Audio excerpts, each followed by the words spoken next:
हाय सांग माने आज आम देखा तुम अष्टम श्रेणी साहित्यिका पुस्तक वृक्ष महात्म्य कविता एवं यार कवि होउचंती अति बड़ी जगन्नाथ दास। सांग माने आज आम यही पुस्तक वृक्ष महात्म्य कविताटी संपूर्ण रूपे आम आलोचना करवा।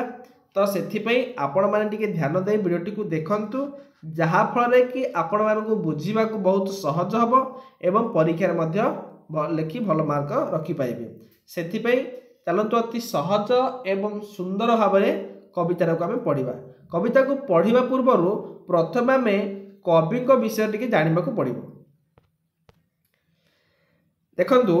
कवि विषय टी परिचित होता। ओडिया साहित्य रे जगन्नाथ दास होउचंती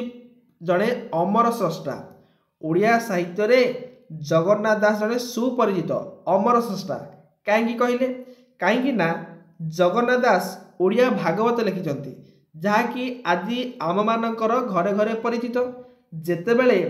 भागवत को आम पाठ करूँ सेतेबेले आम जगन्नाथ दास नाम को उच्चारण करुँचे। जो दिन पर्यंत ओडिया भागवत समस्त घरे घरे पढ़ाऊब सेते बड़ पर्यंत जगन्नाथ दास आम मान मनरे अमर हो मन कौन हम मन मन पकईवा आम मान मनरे से अमर हो रे। तो ये जगन्नाथ दास होती पंचदश शताब्दी 1600 व 1600 शताब्दीर प्रथम माने पंचदश शताब्दी जन्म ग्रहण करते। सरी पंचदश शताब्दीर शेष अध्याय जन्म ग्रहण करते एवं 1600 शताब्दीर प्रथम अध्याय मृत्युवरण करते। जगन्नाथ दास ओडिया भागवत ओडिया जाति पर एक श्रेष्ठ अवदान। जगन्नाथ दास जो ओडिया भागवत लिखिं सी ओडिया जाति पर गोटे श्रेष्ठ अवदान। भागवत ओडिया जातिर गोटे जातीय महाकाव्य। संस्कृत रे परिचित श्रीमद् भागवतर छाया रचित एही पुराण महाकाव्य कौन कवि जगन्नाथ दास ओडिया सामाजिक जीवन को नहीं मौलिक विषय विन्यास करिसेंती। लोकप्रियता दृष्टि जगन्नाथ दासंकर ओडिया भागवत ओडिशार घरे घरे आदृत। ओडिया भागवत व्यतीत जगन्नाथ दासंकर आउ केतक कविता मध्य जनाशुणाई कौन तुला भिणा अर्थ कोइली दारु ब्रह्म गीता मृगुणी स्तुति एगुड़िक जगन्नाथ दास लिखिथिले। आमे जो एबे पढ़िबा वृक्ष महात्म्य यार विषय वस्तु कौन यार विषय वस्तु होउची कौन ना प्रस्तुत पाठ्यांशटी जगन्नाथ दासंक ओडिया भागवतर दशम स्कंद गोपलीला अंतर्गत त्रयोविंश अध्याय अणा जाइछि। एमे जो पढ़िबा आमे आमर कौन वृक्ष महात्म्य यही वृक्ष महात्म्य कविताटी जगन्नाथ दासंक जो ओडिया भागवत लिखिंट यही भागवतर दशम स्कंद नाम कौन ना गोपलीला। यही गोपलीला अंतर्गत त्रयोविंश अध्याय त्रयोविंश अर्थ 23तम अध्याय 23तम अध्याय यही वृक्ष महात्म्यर किछि अंश अणा जाइछि। एही अंश रे कौन कहुई ना श्रीकृष्णकर मुखरे वृक्षर महात्म्य विषय वर्णना करछंती। कृष्ण कौन करछंती वृक्ष वृक्ष अर्थ कौन ना गछ गछर महात्म्य कौन गछ आमको किभली साहाय्य करुछि गछ को आमे माने किपरि गछ हमर कामरे आसुछि से विषय रे श्री कृष्ण कौन करछंती वर्णना करछंती। तो चलंतु एरा तो भागवत देखिबा टिके आमे केमिति गान करबा नै मु किछि अंश गान करबी ताकू देखि आपण माने गाइबे।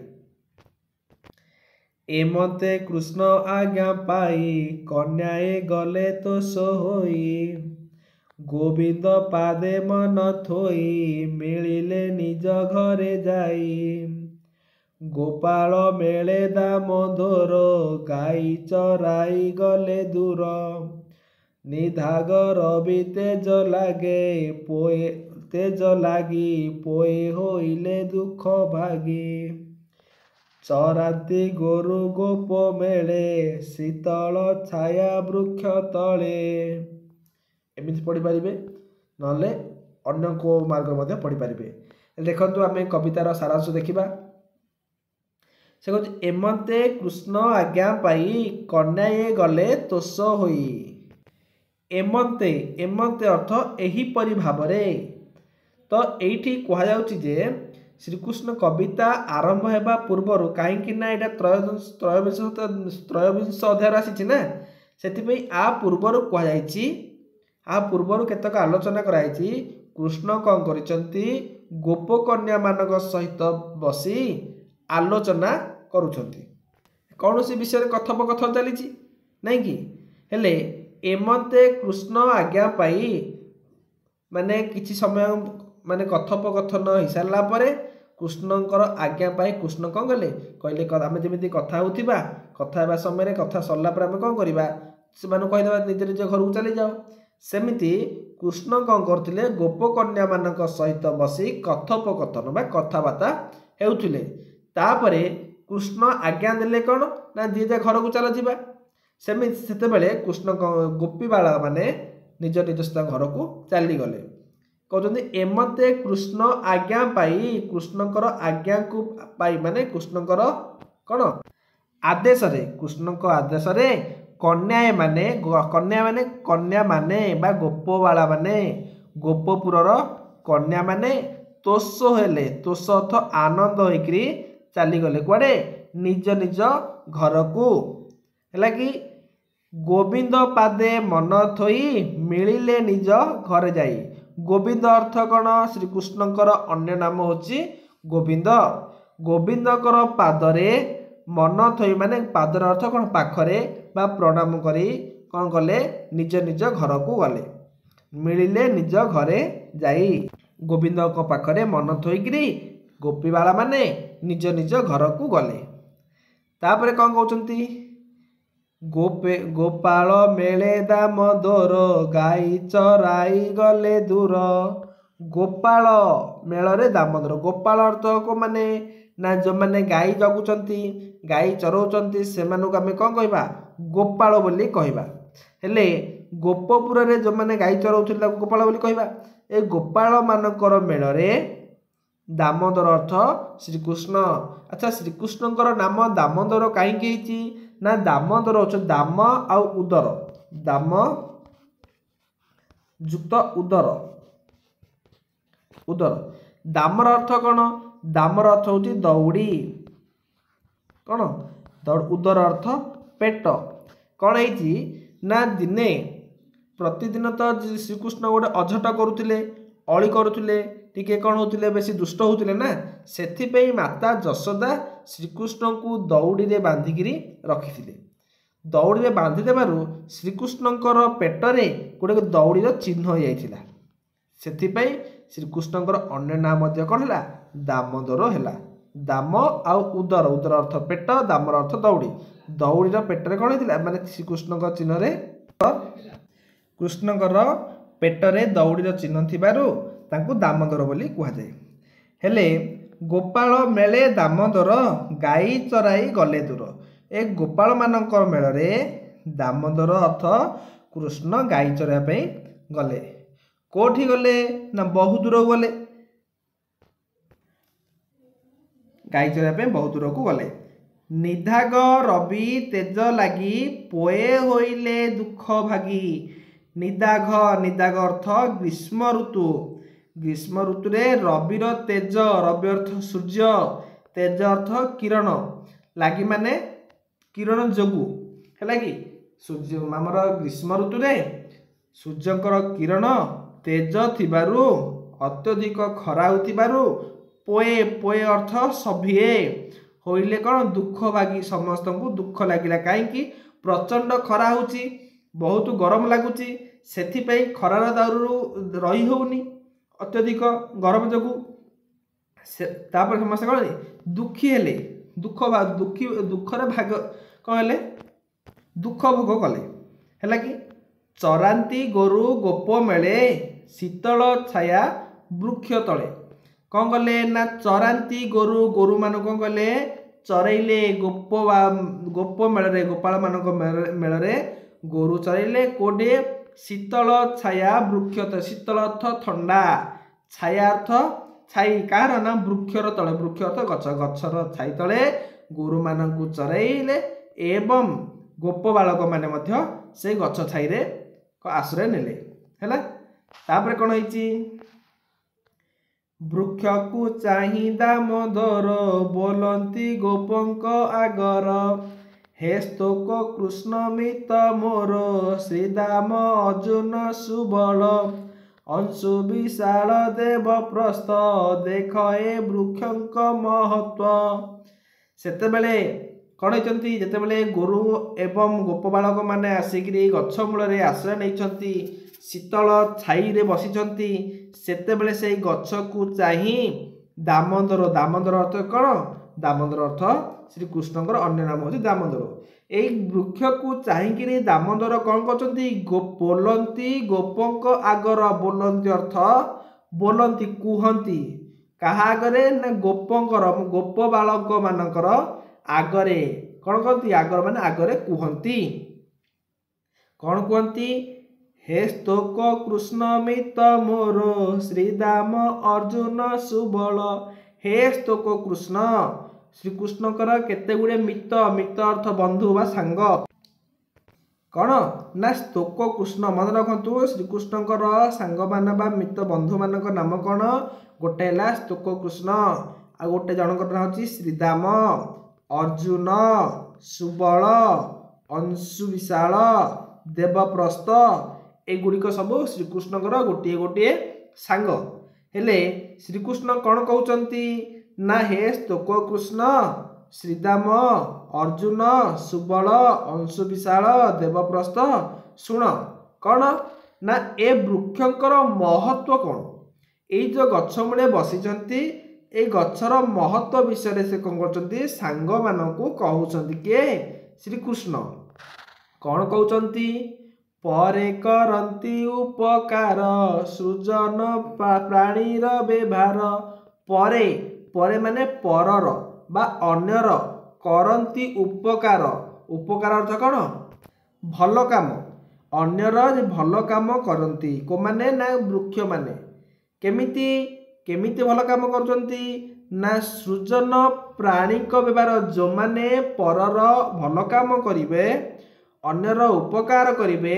सेमानकु सुजन बोली कहबा सुजन सु अर्थ भल जन अर्थ मनीष तो सेमानकु भल मनीष बोली कहबा ए सृजन प्राणी व्यवहार माने भल लोक माने ही अन्यर भल काम करिवे तो जो माने अन्यर भल काम करिवे सेमानकु सुजन कहबा हैला कि जो जन माने अन्यर उपकार करिवे सेमानकु आमे कोन कहबा सुजन सेतिपाई सुजन को मान कहबा जे अन्यर उपकार करती सुजन प्राणीकर व्यवहार व्यवहार माने व्यवहार भल लोक माने भल काम करिवे अन्यर केमिति शीत बरसा घर्म दुख सही आंबंकु द्यंती सुख शीत बरसा घर्म दुख ए वृक्ष माने शीत दिन शीत को सहुचंती वर्षा को सहुचंती घर्म अर्थ कौन झाड़ जहाँकि खरा बोली कहबा हमें खरा दिन निजर झाड़ बरसा शीत ए समस्तकर दुख को सहीकिरी आंभंकु द्यंती सहीकिरी माने सहन करुछंती ए गछ माने एवं आंभंकु आंभंकु माने आम मानकु द्यंती द्यंती अर्थ दियंती मन रहिला दियंती कौन दियंती सुख दियंती से माने दुखे रुहंती एवं आमको सुख दियंती हैला कि को माने दुखे रुहंती ना वृक्ष माने जो माने दुखे रही अन्य को सुख प्रदान करती ताको आमे सृजन बोली कहबा सुजन हेले गछ माने खरा बरसा शीत सहन करी आम से माने दुखे रही आम मानकु कौन दियंती सुख दियंती कौन कहउचंती धन्य जीवन एहांकर जीविका होंती प्राणीकर धन्य जीवन एहांकर एहांकर जीवन धन्य हैला एमानकर जीवन कौन धन्य होईची काहेकि ना जीविका होंती प्राणीकर होंती अर्थ हुअंती काहेकि ना प्राणी मानकु जेतेबेले जहा आवश्यक सब वृक्ष दउची सेथिपाई देखुना आमको घर करने गछ आमको कौन देला काठ देला आमको जाले काठ देला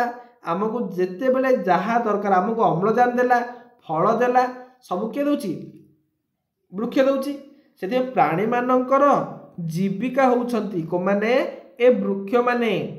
धन्य जीवन यह कर अन्य पाई कौन करचंती ना निज जीवन को दे दउछंती सेथिपई धन्य ए वृक्ष सुजन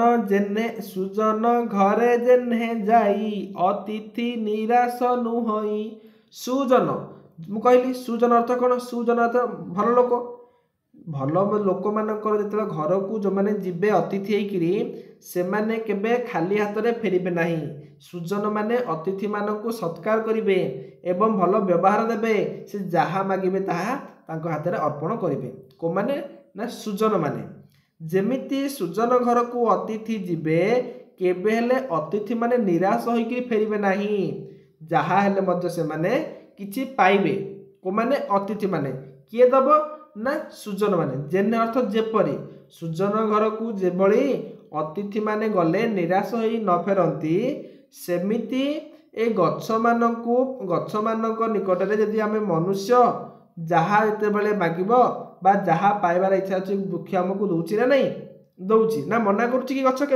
केबे मना करेनि फल दरकार गछ दब ना फल निजर फल गुड़ी को गछ केबे खाउछि कि नाई केबे मध्य नुह पिले हेले गछ फल गुड़ी को आमे ही ग्रहण करूछंती गछ हमको फल दउछि अम्लजान बंचिया ପାଇଁ दउछि पत्र दउछि तार काठ दउछि एगुडी को आमानकर व्यवहार ପାଇଁ सब दउछि तो सेमिति कौन दउछि ना अतिथि भलिया हमको निराश हेबाकू पड़ुनी पत्र कुसुम फल छाई मूल बकल दारु देई गछ हमको कौन दउछि पत्र दउछि कुसुम दउछि कुसुम अर्थ फूल फल दउछि छाई मध्य दउछि तार मूल दउछि तार बकल दारु अर्थ काठ ए गुडिक सब दउछि हैला ता सहित आउ कौन दउछि क्षार अंगार भस्म अठा ए समस्त जिनिस गछ हमको दउछि क्षार दउछि अंगार दउछि भस्म तो पाउंस दउछि अठा म दउछि आउ खाली एतिकी नुह ता सहित आउ कौन गृह को साजी बाड़ कंटा गृह को अर्थ घर को आमे जे घर को बाड़ यदि करबा ताहले हमको कंटा दरकार से कंटा गुड़िया कोडू ए गछ म दउछि ना ताहले हमको गछ पत्र फूल फल छाई मूल बकल दारु ता सहित क्षार अंगार भस्म अठा गृह को बाड़ कंटा मध्य दउछि एते प्रकार सेवा करूछि गछ हमको नहीं कि कौन कहछि कृष्ण कहउचंती एते प्रकार सेवा करी नित्य पर उपकारी एते प्रकार हमको सेवा करूछि तथापि निहाती नित्य मान निहाती ए परर उपकारी निहाती ए परर अन्यर उपकार करूछि एहांक प्राय जेबे होई संसार मध्य देह बही मन वचन ध्यान ध्यान करी जे होए पर उपकारी एहांक प्राय एमानक परी जेबे हब मनीष संसार मध्य देह बही बारंबार कौन हम जन्म ग्रहण करियो बोली कहउचंती जे मयू वृक्ष मानक परी कौन हम अन्यर उपकार करिवो ताहाले संसार मध्य बारंबार कौन हम देह धरिकी जन्म हम जदि अन्यर उपकार न करिवो केबे संसार मध्य आउ देह धरि कौन हबनी जन्म ग्रहण करिवनी मन वचन धन्य करी जे होए पर उपकारी जे परर उपकार करिवो मन वचन सबले धन्य हब एवं कौन कहउचंती दिन हरंती दुख सुखे धन्य इह पर लोके दिन हरंती हरंती माने बीतंती दुखे सुखरे दुखरे गछ माने दिन को बीतांती अति दुख और सुख सह धन्य इह परलोके धन्य माने से धन्य हे जीव जे गछ माने जेमिति दुख सुख को बीतांती दिन दिन नहीं सेमिति इह लोक परलोक मध्य से कौन होती धन्य होचंती पुष्प पल्लव फल दले तरुर लंब डाल तले पुष्प अर्थ फूल पल्लव अर्थ कौन डाल फल अर्थ फल दले अर्थ पत्र तरुर लंब डाल तले कौन अच्छी फूल फल पत्र एवं डाल तले लंब लंबा तरुर लंबा लंबा डाल तले कौन अच्छी देखंतु समस्ते बसिଛନ୍ତି गोरु गोपाल घेनी संगे मिलिले जमुनार लागे गोरु गोपाल घेनिकी गोरु को नेले गोपाल माने गोरु मानू घेनिकी अर्थात नेले सांगरे कुआडे नेले मिलिले जमुनार लागे मिलिले माने निकटरे कार निकटरे जमुना नदीर निकटरे जाकरी समस्ते मिलिले शीतल जल पान करी वृक्षर तले नरहरी शीतल जल जमुना जल को से माने पान कले अर्थ पीले शीतल माने कौन कि जल ठंडा जल को पान कले पीकि कौन कले वृक्षर तले नरहरी नरहरी अर्थ श्रीकृष्ण वृक्ष तल को आसिक पुनर्बार बसिले कृष्ण को देखी गोप बाले कहती क्षुधार विकले कृष्ण को देखी कहीं खरा बेला हो गलानी से समस्त को भोक है क्षुधा क्षुधा तो भोक समस्त को भोक है कौन कहते गोप बालक मान श्रीकृष्ण को हे राम कृष्णर अग्रत नमई दास जगन्नाथ से राम कहते कौन घर को जावाई खायापी तो से राम जगन्नाथ दास कहते से रामकृष्णकर अग्रत अग्रत अर्थ आगरे नमई दास जगन्नाथ जगन्नाथ कौन कौन नमुचन माने प्रणिपात करुँच ये आपण मानकर वृक्ष महात्म्य कविता आम आरंभ रू शेष जाए आम कौन कले आलोचना कले जदि वीडियोटी भल लगी थाए तेरे आम वीडियो को लाइक करने सहित चैनल को सब्सक्राइब कर दिखाँ रोची जय जगन्नाथ।